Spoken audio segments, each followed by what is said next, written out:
ओम शिव गोरक्ष गुरु गोरखनाथ मंदिर Ismailpur YouTube channel में आपका हार्दिक स्वागत है। आशा करता हूँ सभी स्वस्थ होंगे।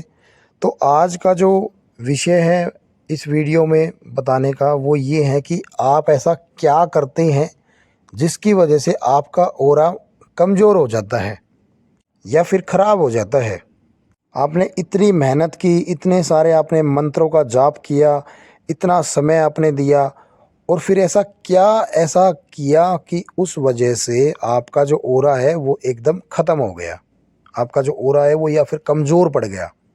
जो अनुभव आपको पहले हो रहे थे वो आपको अब नहीं हो रहे हैं।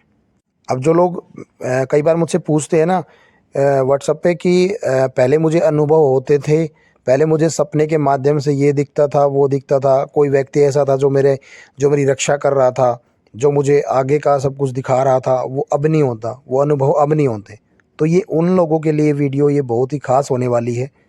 तो इस वीडियो में हम जानेंगे कि ऑरा ख़राब किन कारणों से होता है और कैसे आप अपने ऑरे को फिर से दोबारा से मजबूत कर सकते हैं।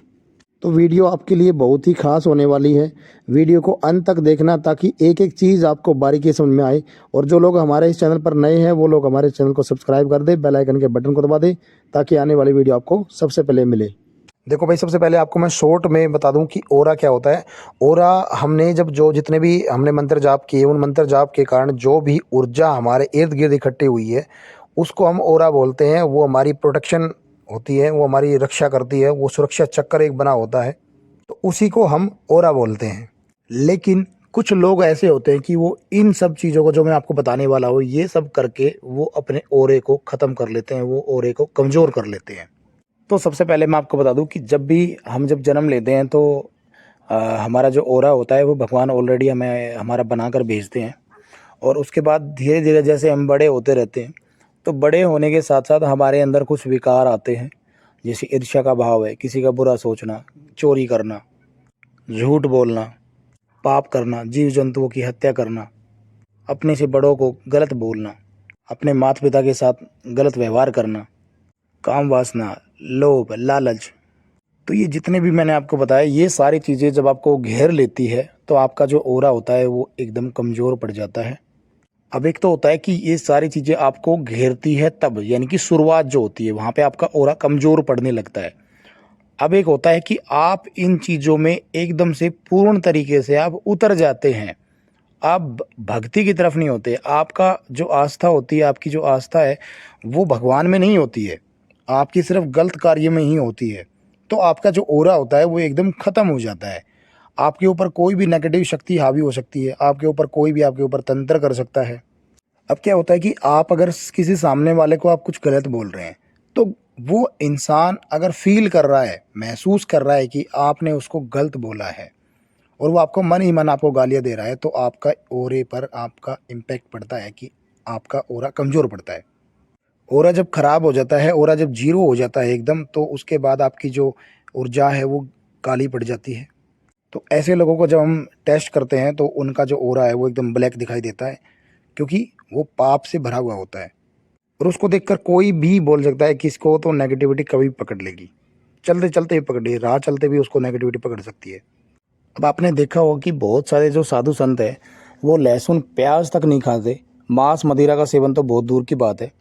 तो उनका जो ऑरा है वो ऑटोमेटिक बहुत ही साफ सुथरा और मजबूत होता है, क्योंकि जब वो ये चीज़ें उनके अंदर उनके शरीर में नहीं जाती तो उनके जो दिमाग में है वो किसी भी गंदे प्रकार के जो विकार है वो नहीं आ पाएंगे और वो भक्ति मार्ग में ही चलते रहेंगे। तो उनका जो ऑरा है वो मजबूत हो जाता है, उनको नेगेटिविटी कोई भी टच भी नहीं कर सकती।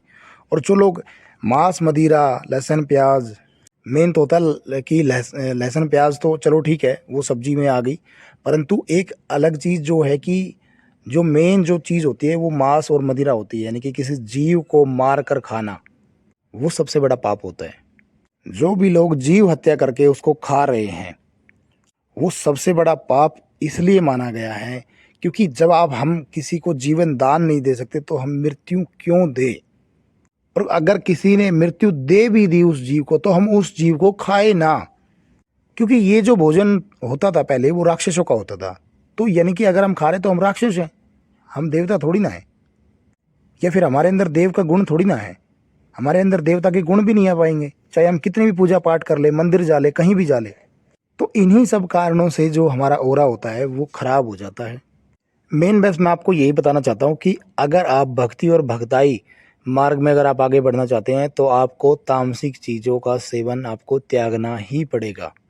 आपको साधु संतों वाली जो भी नियति है आपको उस पर चलना पड़ेगा, उनके विचारों पर चलना पड़ेगा, तभी आप आगे बढ़ सकते हैं इस मार्ग में। अन्यथा आप थोड़ा सा चलकर आप वहीं पे रुक जाएंगे और सब कुछ खत्म। अब बात आती है कि आप अपने ऑरे को कैसे मजबूत करें।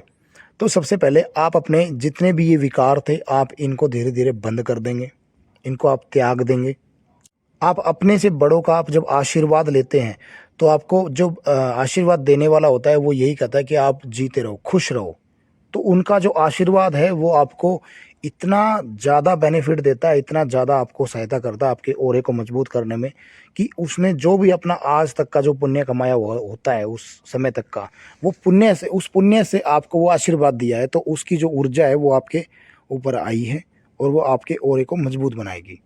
और आपको एक चीज़ और बता दूं, किसी भी इंसान के अंदर जो नेगेटिविटी होती है वो शरीर के बीच वाले भाग से लेकर ऊपर के भाग में होती है। उनके जो नीचे जो पैरों का जो भाग होता है वहाँ पे ही पॉजिटिविटी होती है। तो हमें अगर वो हम जब स्पर्श करते हैं तो हमारे अंदर पॉजिटिविटी आती है। तो ये बस हर चीज़ के पीछे लॉजिक होता है, समझने की आवश्यकता होती है। इसके अलावा ऑरा मजबूत करने के लिए मैंने पिछली वीडियो में बताया कि आप ओम नमः शिवाय का आप मंत्र लीजिए।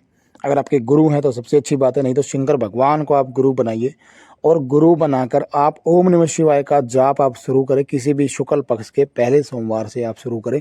31 दिन तक आपको उस मंत्र का जाप करना है, 100 माला डेली।